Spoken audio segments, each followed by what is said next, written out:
Remember the early days of the COVID pandemic when tests had just been developed, but you couldn't find one to save your life?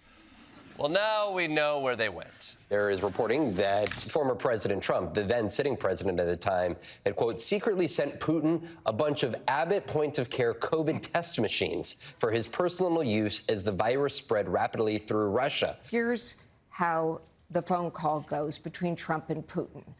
Putin says, please don't tell anybody you sent these to me. Trump, I don't care, fine. Putin, no, I don't want you to tell anybody because people will get mad at you, not me. They don't care about me. Oh, if that phone call didn't just annex my heart. So, Trump was secretly giving sound medical advice to a foreign adversary while publicly convincing Americans to poison themselves with bleach. I gotta say, most presidents would do that the other way around, but hey, you do you, Trump.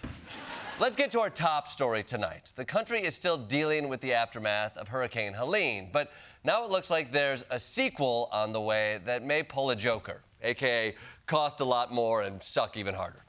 The breaking news, potentially one of the most destructive storms on record.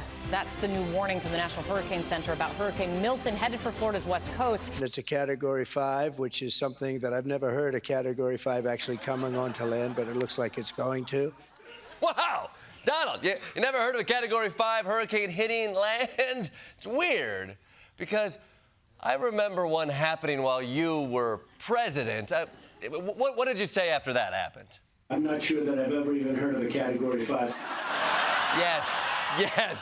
Yes. For all you people who think he's in mental decline, turns out he's been the same level of stupidity for years. He must do Sudoku. Yes. One. I got it. Okay, but yes, Hurricane Milton is bearing down on Florida, which is terrible because we still haven't cleaned up the fallout from Helene. And not just the flooding and the debris, I'm talking about the torrent of misinformation and bullshit that we're still wading through.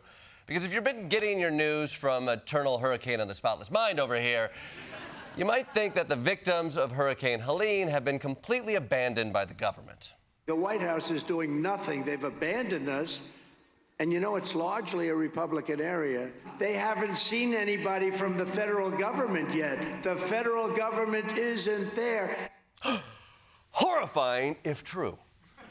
Comrade Kamala and Sleepy Joe's federal government has left Republican voters out to dry just because of their party affiliations. Now, these Republican governors of those states must be outraged.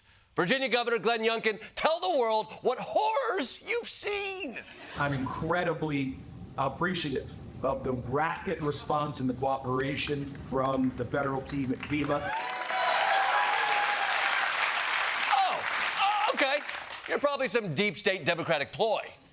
But Tennessee and Florida and Georgia, you guys are the real red states. Your governors will dish on how slow the federal government's response has been. The response was quick from the federal government. We have what we need. We got what we need. He offered that if there's other things we need, just to call him directly. Okay. All right. Okay. Let me get this right. So every red state governor said Biden is competently helping them. It's clear what's happening here. Either Trump has been lying, or every governor has been seduced by the sexual power of Joe Biden's slow, confused smile.